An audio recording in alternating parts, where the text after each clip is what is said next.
bonjour à tous et merci à Mathieu d'avoir organisé ce workshop à l'occasion de notre venue. Donc je vais sans tarder, puisqu'il est un peu tard, partir sur ma propre présentation et je vais vous montrer que ce que l'on a fait, enfin ce que Frédéric vous a présenté d'un point de vue très théorique et mathématique, a des applications concrètes extrêmement précises. Et à ce stade-là, puisque c'est un des premiers travaux en réalité que l'on a fait sur cette question-là, je ne vais véritablement utiliser que la décomposition des inégalités, puisque de toute façon, c'était le but à ce stade-là. C'est quelque chose qui a été fait dans le cadre du contrat avec la DGAFP et le défenseur des droits. On va s'intéresser aux inégalités dans la fonction publique, aux inégalités de genre, c'est-à-dire on va voir quelle est la part que les écarts salariaux entre les hommes et les femmes arrivent à capter des inégalités en utilisant spécifiquement cette décomposition par attribut. Et ce que j'ai choisi de vous présenter ce soir, après avoir consulté Mathieu, c'est un aspect qui est extrêmement particulier, extrêmement peu développé, d'après ce que j'ai pu voir quand on a écrit l'article que je vais vous présenter ici sur les inégalités. C'est une question régionale des inégalités, et en réalité, il y a très très peu de littérature là-dessus, alors qu'on va s'apercevoir que c'est un problème qui est quand même particulièrement spatialisé. Donc, quel était l'objectif lorsque l'on a réalisé ce travail? Donc, alors vous allez voir la différence, c'est-à-dire que Frédéric il fait des slides vides et moi je fais des slides beaucoup trop pleins. Donc voilà, vous ferez les deux, vous ferez une moyenne entre les deux, et puis vous aurez quelque chose qui, voilà, qui aura été raisonnable.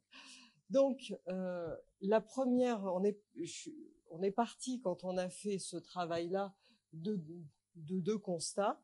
D'abord, et en dépit des politiques publiques qui existent, voire des injonctions des différentes lois qui ont été prises successivement avec toujours pas plus de succès, non seulement il existe des écarts de salaire, des inégalités salariales et des inégalités de rémunération entre les hommes et les femmes dans le secteur privé, mais ces inégalités, elles existent aussi dans le secteur public. Et donc, on a eu l'occasion, et donc non seulement on l'a vérifié nous, mais il y a un ensemble de travaux qui l'ont vérifié simultanément avec des méthodologies différentes qui l'ont toutes mis en évidence. Donc, il y a donc ces inégalités de rémunération, et on a eu du coup, du fait de ce contrat, accès à une base dont je vais vous parler ultérieurement, mais qui est une base exhaustive sur l'ensemble des rémunérations de la fonction publique, et une base qui pourrait être pauvre en un certain nombre de données, à l'avantage d'être une base spatialisée, c'est-à-dire qu'on sait exactement dans quelle région les différents emplois sont affectés, et du coup ça permettait d'avoir une approche régionale des inégalités de genre dans la fonction publique. Pourquoi est-ce qu'on avait cet intérêt particulièrement?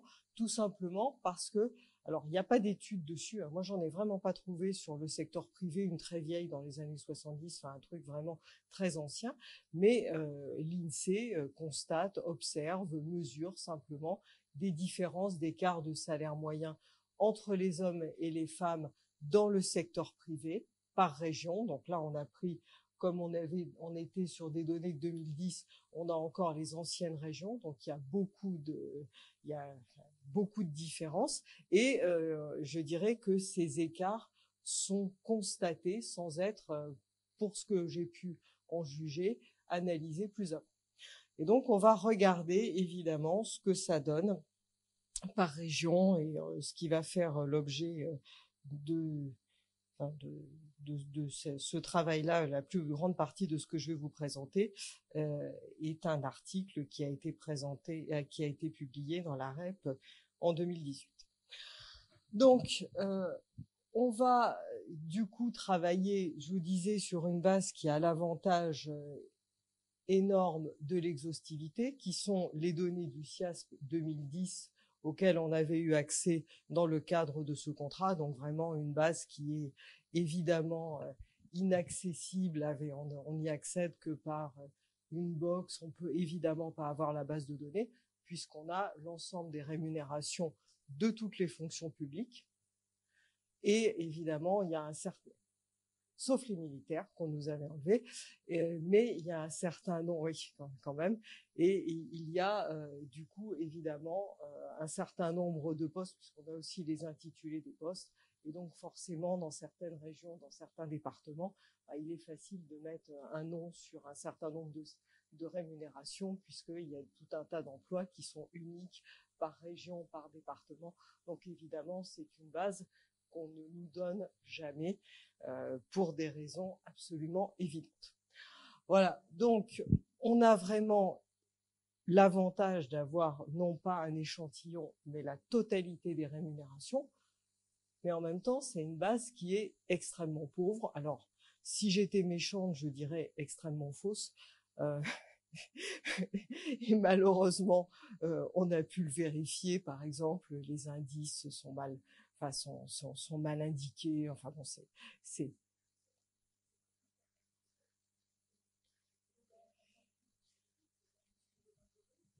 voilà. Oui, donc c'est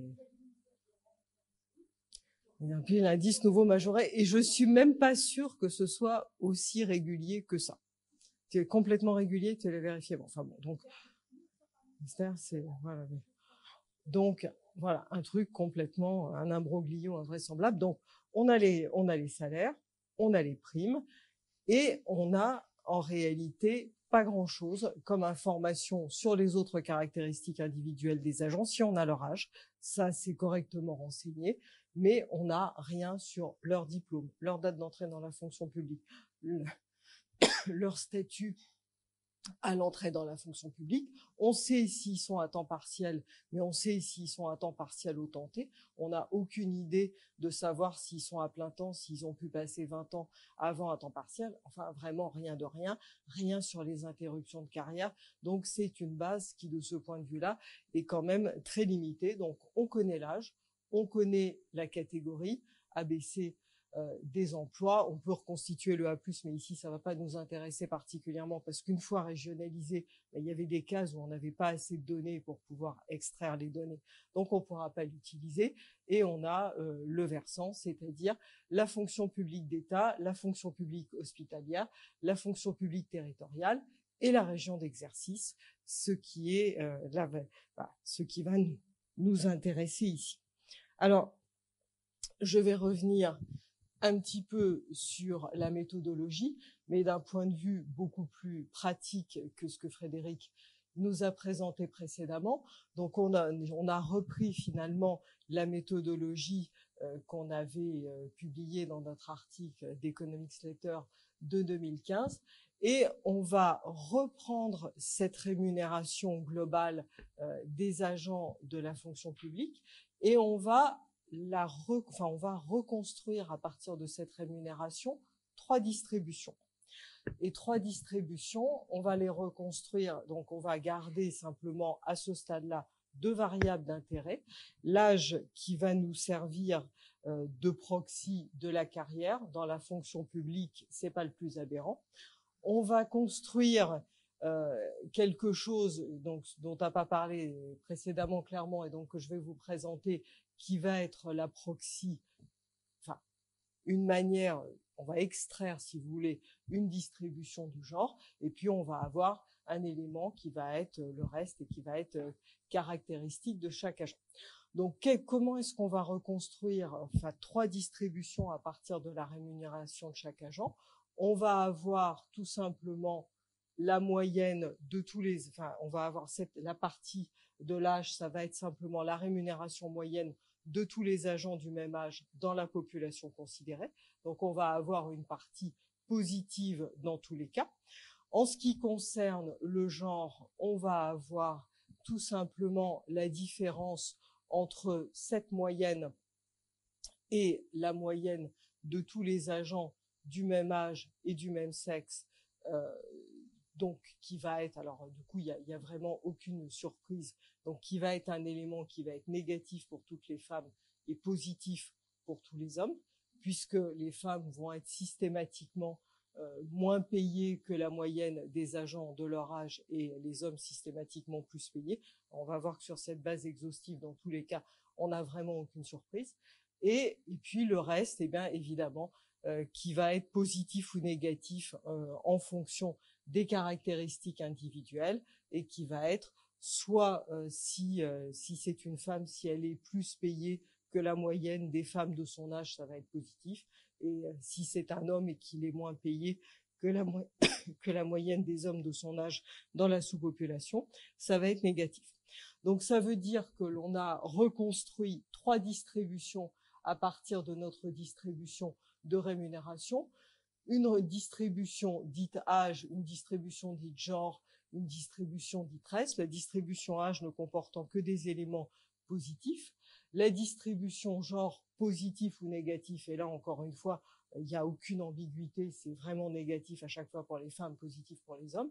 Et puis le reste qui va être positif ou négatif pour chaque agent. Quand on reprend la somme de ces 3 distributions pour chaque individu, on retrouve sa rémunération totale. Donc, on va utiliser ces 3 distributions pour calculer la contribution brute de l'âge, du genre et du reste à l'inégalité que l'on va prendre, mesurer par l'indice de Gini. Donc celle qui va nous intéresser en particulier, eh bien ça va être évidemment la contribution du genre qui va être centrale dans cette étude. Alors, je vous la présente vraiment simplement une fois, mais je ne vais pas revenir sur les aspects techniques, je vais davantage me concentrer sur les aspects empiriques. Donc on retrouve la valeur de Shapley, on retrouve les pondérations qui sont associées à chaque coalition, et donc la valeur de Shapley va apparaître comme une somme pondérée de différents éléments, et on voit par exemple, voilà, dans le premier, on va considérer simplement la distribution seule du genre, la distribution de l'âge et la distribution du reste étant réduite à leur moyenne. Donc, je vais passer sur cette méthodologie sur laquelle on a passé pas mal de temps et je vais revenir sur un certain nombre de caractéristiques des données qui sont celle de la fonction publique, parce que je voudrais arriver aux régions et on va voir que les régions ont un certain nombre de différences avec les caractéristiques de la fonction publique nationale. Donc, lorsque l'on considère, enfin, ce que l'on a extrait de cette base, puisqu'on a été obligé d'enlever un certain nombre d'éléments aberrants, mais enfin, au final, on avait quand même une base de 4,3 millions individus, donc je veux dire, c'est au-delà d'un échantillon, on a vraiment quelque chose d'exhaustif. On avait 40% des salariés qui appartenaient à la fonction publique d'État, 23% à la fonction publique hospitalière, et le reste appartenait à la fonction publique territoriale. On avait 32% qui appartient à la catégorie A, donc il faut pas, donc qui est la catégorie assimilée 4. Faut pas s'étonner du fait qu'on ait une grosse fonction, enfin catégorie A, puisque tous les enseignants appartiennent à la catégorie A, et donc évidemment ça représente, et eux-mêmes représentent une grande partie de la fonction publique d'État, évidemment. Et donc, on a 20% sur la catégorie B et un peu moins de la moitié sur la catégorie C. Le taux de féminisation global de notre base était à hauteur de 64%, puisque, comme on le sait tous, la fonction publique, et puis en plus, voilà, il suffit de regarder dans cette salle pour s'en convaincre, la fonction publique est un secteur particulièrement féminisé. Alors, à partir de ce constat, alors je vais vraiment vous résumer quelques éléments saillants, mais ce qu'il faut retenir, c'est qu'on va avoir d'importantes disparités régionales. Ça dépend sur quoi? Pas tellement sur la proportion de personnes appartenant à la fonction publique. Là, vraiment, on va avoir deux données en général. la fonction, les salariés de la fonction publique qui sont pas tous des fonctionnaires, hein, parce que là on avait vraiment l'ensemble des salariés de la fonction publique. Ils représentent une proportion à peu près fixe de la population, sauf l'Île-de-France qui évidemment va être plus que proportionnelle, tout simplement puisque la plus grande partie des ministères centraux sont regroupés en Île-de-France. Et pour des raisons qui me paraissent moins claires, la Bretagne est une région qui est par contre sous-dotée en salariés de la fonction publique. Oui.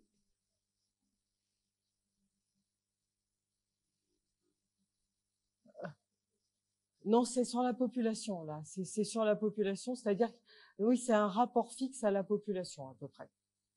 Voilà. Alors, je pourrais retrouver les chiffres, mais il faudrait que je retourne dans le papier, voilà. Mais oui, alors, honnêtement, voilà, j'ai plus les chiffres en tête, mais c'est vrai que on regarde comment se répartit la fonction publique comment se répartit la population sur l'ensemble des régions. On regarde comment se répartissent les salariés de la fonction publique, et on est sur une répartition qui est à peu près équivalente. Donc ça, vraiment, c'est quelque chose d'assez stable.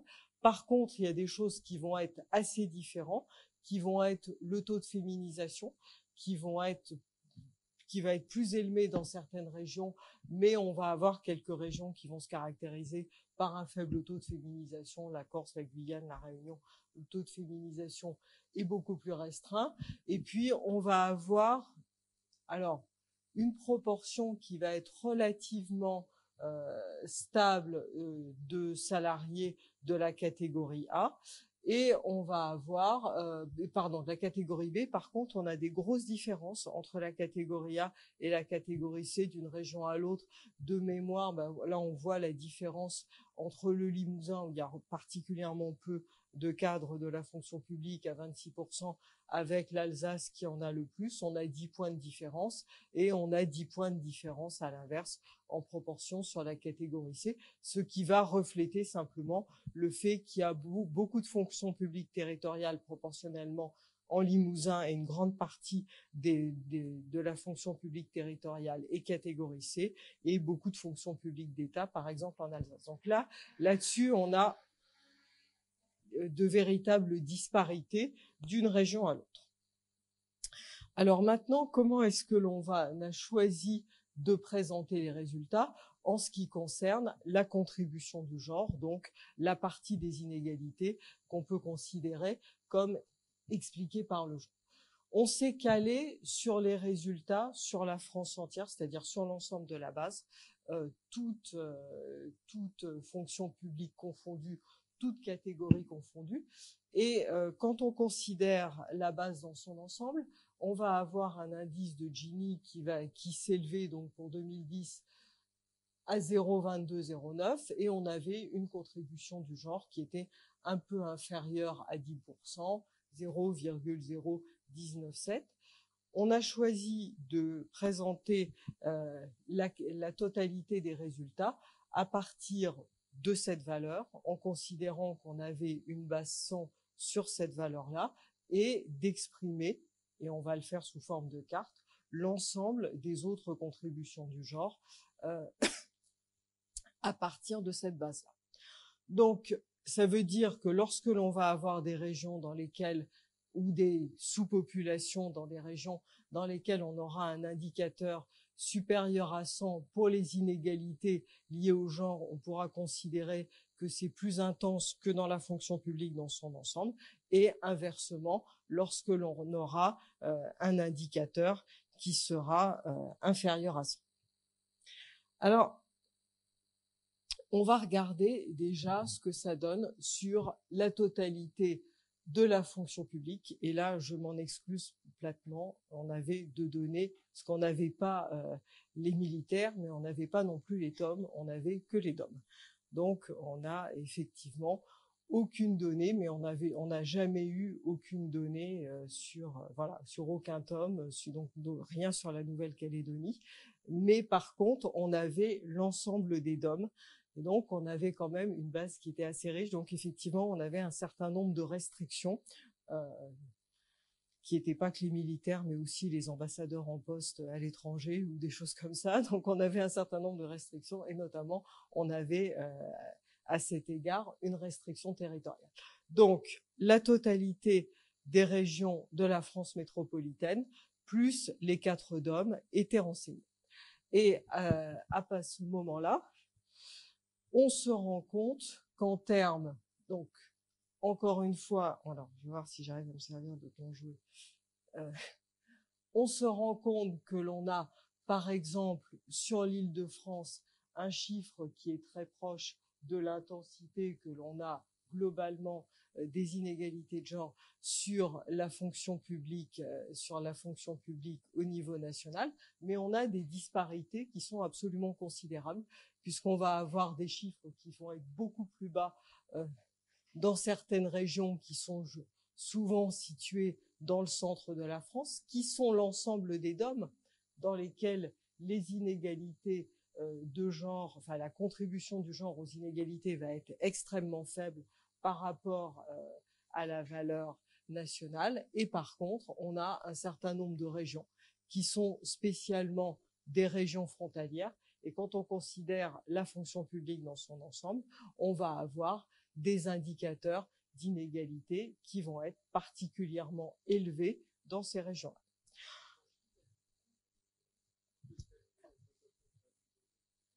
Alors, 69,72, c'est donc le rapport entre l'intensité qui est entre la contribution brute du genre dans le Limousin rapportée à la contribution brute calculée au niveau national multipliée par 100.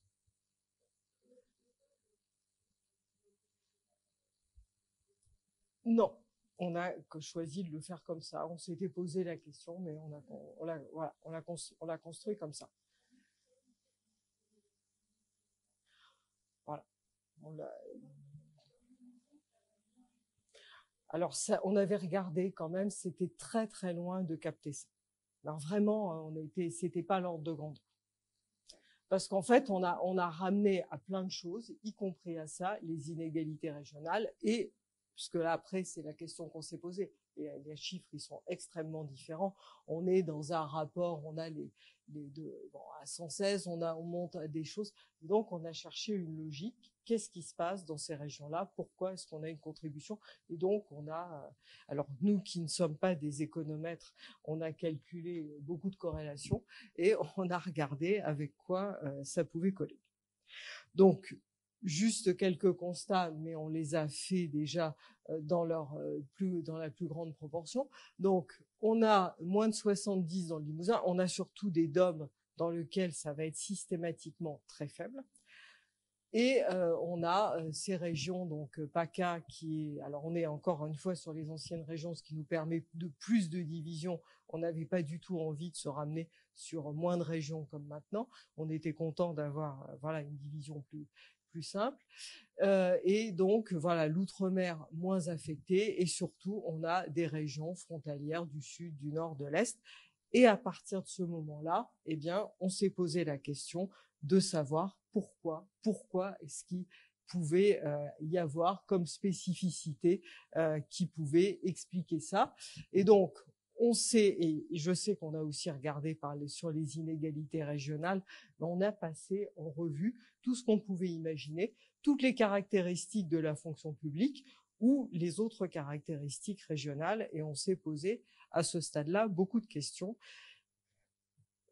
pour s'apercevoir qu'à peu près rien ne marchait. Rien ne marchait, c'est-à-dire que le taux de féminisation, rien. La répartition par catégorie, rien. La répartition par versant, rien. Et on en a passé, on a regardé l'inégalité aussi, parce qu'en fait, tout ce qu'on pouvait avoir comme différence, on l'a passé en revue. On n'a trouvé absolument aucune logique à ces différences. Donc, corrélation. Oui.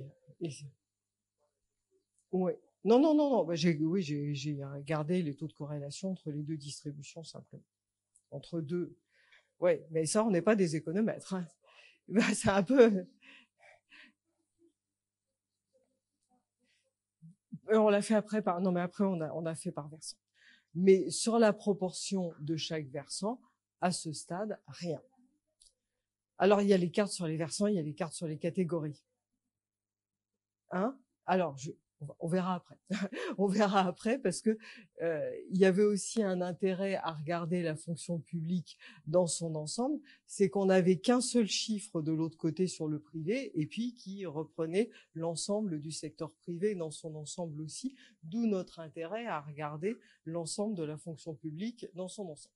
Et donc rien, on a vraiment regardé, on s'est posé la question sur tous les chiffres dont on disposait et il n'y avait rien qui collait en fait, mais peut-être sans doute un économètre aurait fait des choses beaucoup plus sophistiquées, mais en l'occurrence, non.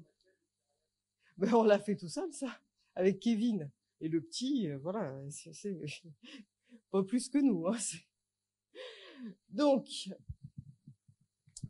on s'est posé la question de savoir si finalement ce que l'on trouvait sur la fonction publique ne pouvait pas correspondre à ce qui se trouvait dans le secteur privé, qui était le seul chiffre disponible puisqu'il n'y a aucune étude.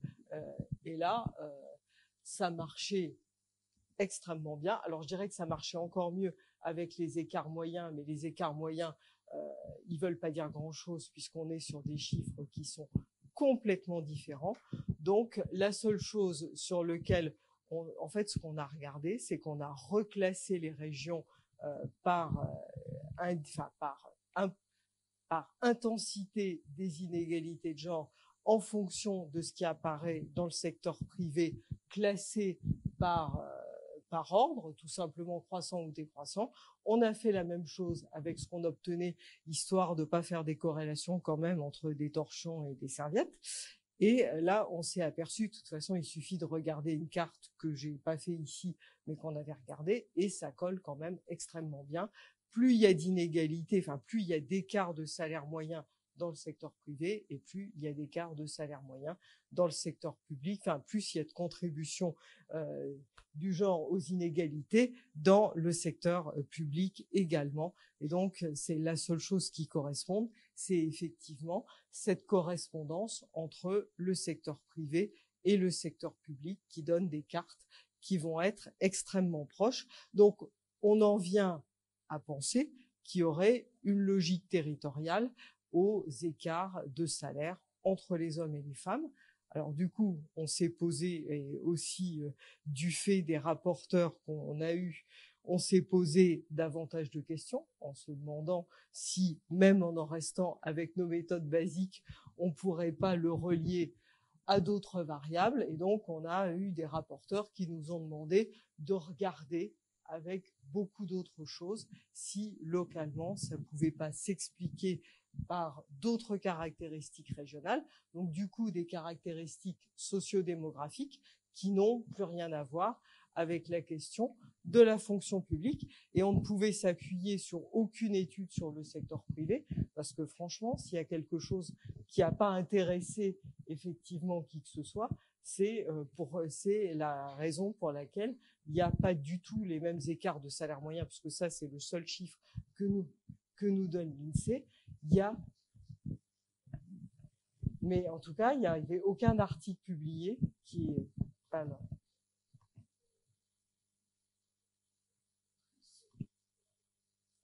Alors voilà, qui m'a échappé, parce que du coup, j'avais trouvé un article des années 70, un truc, mais celui-là, effectivement, je l'ai pas trouvé. Et du coup, on a regardé ce qu'on pouvait retrouver comme caractéristiques qui pouvaient coller. On a eu pas mal de suggestions, donc pas un habitat plus ou moins urbain, une concentration dans les métropoles, rien. La structure par âge, la structure par diplôme de la population, rien.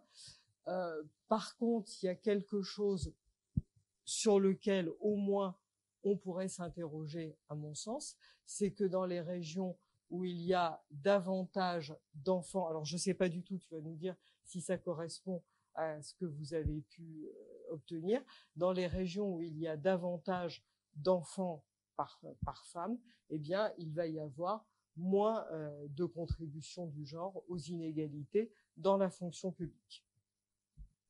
Ben, Hein?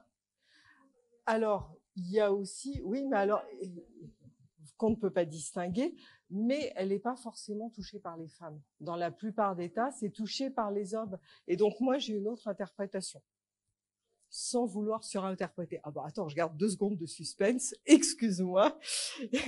Et aussi, et aussi dans les régions où le taux d'activité des femmes est plus faible, eh bien, ça colle aussi, il y a moins d'inégalité de genre dans la fonction publique. Et donc, moi, je pense que l'explication, elle est plus à rechercher par là que dans le supplément familial de traitement, dont il n'y a pas de raison de penser que ce sont les femmes qui les touchent. Tu crois? Alors ça, bon, c'est... Mais voilà. Alors, une interprétation sans surinterprétation, ça pourrait être aussi tout simplement que dans les régions où les femmes ont en moyenne plus d'enfants, eh bien, et donc où il y a moins de taux d'activité, les femmes qui rentrent sur le marché du travail dans le secteur privé ou dans le secteur public sont en général des femmes plus diplômées qui peuvent voilà aspirer à des salaires plus élevés et donc mécaniquement finalement on va trouver moins d'inégalités entre les hommes et les femmes dans la fonction publique. Moi, j'aurais tendance à penser que c'est ça, sans exclure la question du supplément familial de traitement. Voilà, c'est vraiment, mais évidemment, on peut pas surinterpréter puisque le peu qu'on avait là-dessus, mais moi j'aurais tendance à penser que c'est plus à rechercher dans le fait qu'il y a une il y a une autosélection des femmes qui et du coup ça s'applique aussi bien au secteur privé qu'au secteur public puisque finalement elles ne vont rentrer sur le marché du travail que lorsqu'elles sont plus diplômées et donc elles peuvent aspirer à un salaire qui compense finalement les frais entraînés par les enfants. Alors du coup, on s'est évidemment posé la question de savoir si les tendances régionales qui étaient observées en termes de régions où les femmes seraient entre guillemets, enfin où les écarts de salaire entre les hommes et les femmes, où les contributions de où les contributions du genre aux inégalités sont plus élevées aussi. Est-ce que c'est vrai dans les différents segments de la fonction publique, c'est-à-dire par catégorie et également par versant? Est-ce que ça se retrouve? Est-ce qu'on retrouve des logiques régionales aussi? Et du coup, on a regardé un certain nombre de choses aussi. On va regarder la même chose par catégorie. Alors évidemment, après, on a des biais qui sont liés à la catégorie, puisqu'on a des catégories qui sont beaucoup plus inégalitaires que d'autres. Et donc la catégorie A, de toute façon, est inégalitaire, puisque... Non, on a gardé, de toute façon, on a gardé la même référence, mais de toute façon, je dirais que ça n'a pas d'importance, puisque c'était pour s'étalonner les uns par rapport aux autres. Donc en fait, on a passé sur la même contribution. On aurait eu une carte simplement dont les couleurs auraient été un peu différentes, mais de toute façon, ça permettait d'avoir un étalonnage unique pour tout. On doit l'avoir. Oui, on doit la. Oui, on doit l'avoir. Mais effectivement, dans l'ensemble du chiffre qu'on a fait, de toute façon, on doit l'avoir.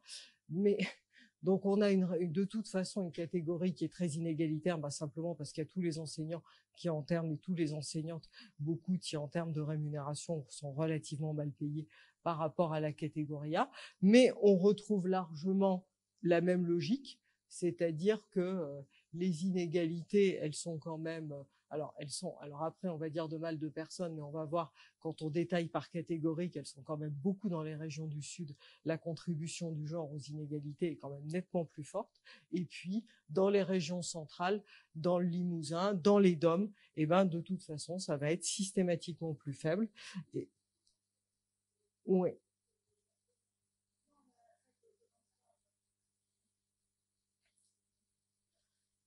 C'est beaucoup les régions du Sud aussi. Vas-y. Il y a une seule grosse différence.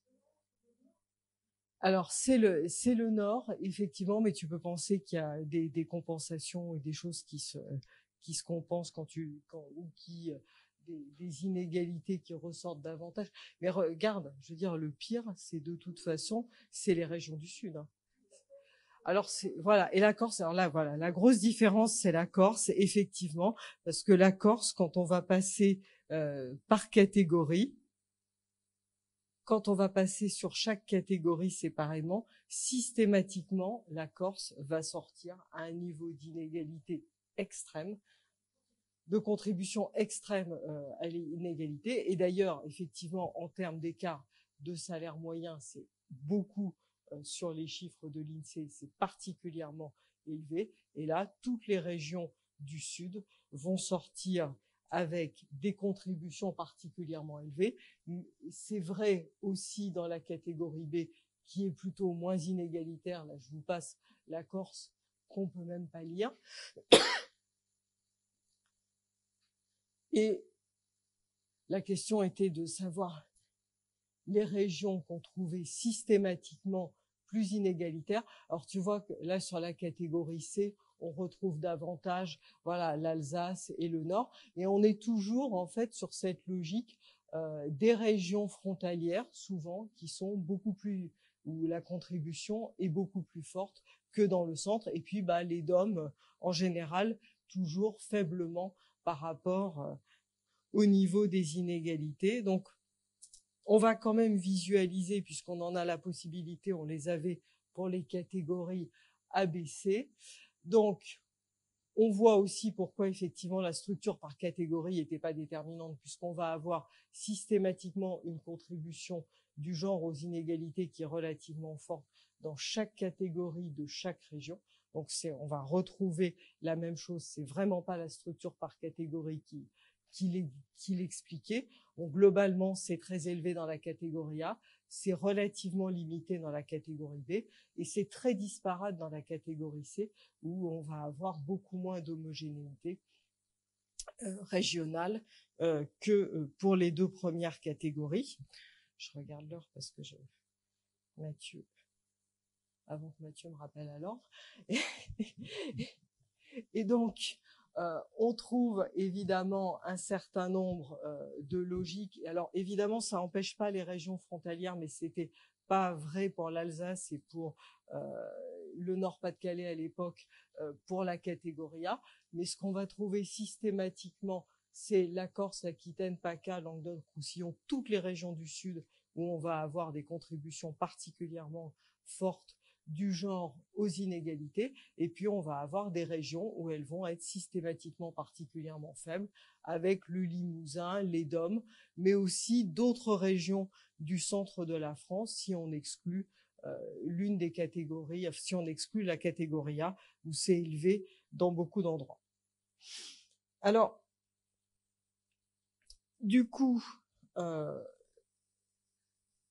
si on revient à quelques pistes d'explication, sachant évidemment qu'il y a des inégalités dont on a constaté au départ qu'elles étaient quand même liées à la région. Donc comment est-ce qu'on peut les expliquer? On peut les expliquer éventuellement par des interruptions de carrière qui auraient pu être vraies dans le privé comme dans le public, mais comme on n'en a pas la moindre idée, puisqu'on n'a aucune historique de la carrière, on peut penser que notamment pour les petites catégories, ça a pu jouer de façon importante. On peut aussi penser, pour ce qui concerne la fonction publique, et notamment les catégories les plus élevées, la catégorie A, que les femmes auraient pu bénéficier de moins de promotions au choix que les hommes. Et on se rend compte, même si on a toujours ce rappel du secteur privé qui nous oblige à observer le fait que c'est la même chose finalement en moyenne dans le secteur privé, on peut penser aussi que concernant la fonction publique, on a une persistance particulièrement forte des effets, puisque un grade, un seuil qui n'a pas été obtenu à un moment donné par une femme, même si c'est il y a 20 ans dans sa carrière, eh bien, on va avoir un effet qui va être persistant pendant très longtemps, d'autant plus que là, alors on l'a pour l'ensemble de la catégorie, parce que en fait, quand on a essayé de sortir des chiffres par âge sur tous les ans, sur toutes les catégories, on s'est très vite heurté avec les techniciens du CASD qui nous disaient il n'y a pas assez de données, on peut pas vous donner ces chiffres-là. Donc là, on est obligé de visualiser ce que ça représente pour l'ensemble de la fonction publique et pas régionalement, parce qu'il y a plusieurs régions sur lesquelles on ne pouvait pas obtenir ces chiffres par année. Ce que l'on regarde, par exemple, sur la catégorie A, on voit que véritablement, l'écart de rémunération entre les hommes et les femmes, que ce soit donc le salaire brut à gauche, les primes à droite, on voit que c'est des choses qui concernent. Alors, si il y a une vision pessimiste et il y a une vision optimiste des choses. La vision optimiste, c'est de dire c'était avant, voilà, et vous voyez, ça concerne pas les jeunes, et donc le fonctionnement de la fonction publique a changé, et ce que vous observez aujourd'hui ne s'observera plus. La vision, alors je ne sais pas si c'est pessimiste ou réaliste des choses, qui est de dire qu'à partir d'un certain âge, et notamment, on peut penser qu'autour de l'âge de la maternité ou de la première maternité, on va avoir des effets d'écartement des courbes, et donc évidemment, en fin de carrière, on a des écarts observés, à la fois qui se cumulent sur les salaires et sur les primes, et qui sont des écarts qui sont forcément extrêmement importants. Voilà, donc je ne sais pas, je voulais juge du fait de savoir s'il faut être pessimiste ou optimiste dans cette vision-là. Donc on remarque le fait que les écarts de salaire sont beaucoup plus limités effectivement dans la catégorie B, même si les écarts de primes sont assez importants aussi. Vous voyez ce même effet de courbes qui sont relativement proches en début de carrière jusqu'à même pas 30 ans, jusqu'à entre 25 et 26 ans. Et puis après, les courbes commencent à s'écarter. On observe évidemment le même phénomène aussi dans la catégorie C, et donc ce que l'on capte en fait, c'est vraiment ces écarts-là, notre contribution. Alors on a les sommes vraiment régionalement et par âge, on était très vite limité, on avait des problèmes d'échantillons qui étaient insuffisants, mais ce que l'on voit, les contributions que l'on calcule, c'est tout simplement les sommes de ces écarts qui vont ressortir, et c'est pour ça que je vous disais systématiquement le facteur de genre, il est négatif pour les femmes et il est positif pour les hommes. Il n'y a vraiment aucun suspense c'est vrai dans toutes les régions. Voilà, de la même façon.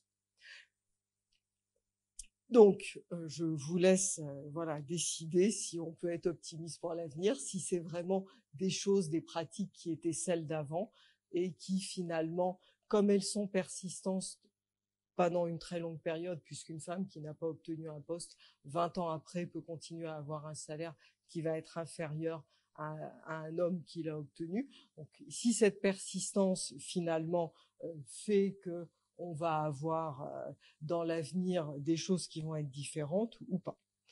Alors, très rapidement,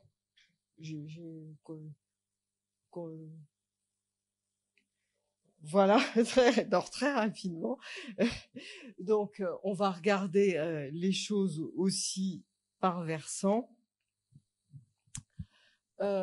Donc, forcément, on va avoir, en ce qui concerne la fonction publique d'État, des inégalités qui seront systématiquement élevées et qui reflètent en fait les inégalités de la catégorie A. Donc, il y a pas tellement de suspense. Malgré tout, on reste avec quelques régions qui vont être systématiquement moins affectées et qui sont principalement les DOM où elles sont particulièrement pas fortes, les régions du Sud qui sont toujours extrêmement, où les contributions du genre sont très importantes.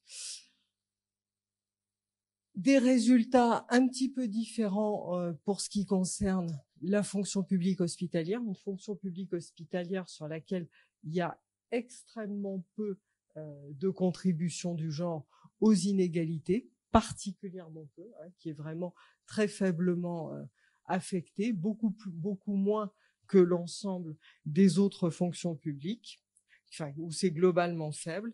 Et puis, alors, la fonction publique territoriale, avec des disparités assez extraordinaires, et on retrouve nos régions frontalières qui sont particulièrement affectées, les régions du centre de la France, qui le sont nettement. Je vais pas trop m'étaler pour rester dans les clous. Donc, je vous l'ai dit, la fonction publique d'État avec une homogénéité sur des inégalités de genre élevées, mais par exemple des niveaux très élevés en ce qui concerne la Corse. La fonction publique hospitalière homogène dans la faiblesse des inégalités liées au genre et la fonction publique territoriale avec une hétérogénéité des scores qui est absolument considérable lorsque l'on considère l'ensemble du territoire. Alors, ce qui est intéressant de regarder, c'est qu'on va avoir un certain nombre de régions qui sont systématiquement, presque systématiquement affectées soit par une contribution élevée du genre aux inégalités, quel que soit le versant, et puis celles qui sont faiblement affectées, qui sont en ce qui concerne les versants, le Limousin et l'Île-de-France, et encore une fois, parmi les DOM, particulièrement la Martinique et la Réunion.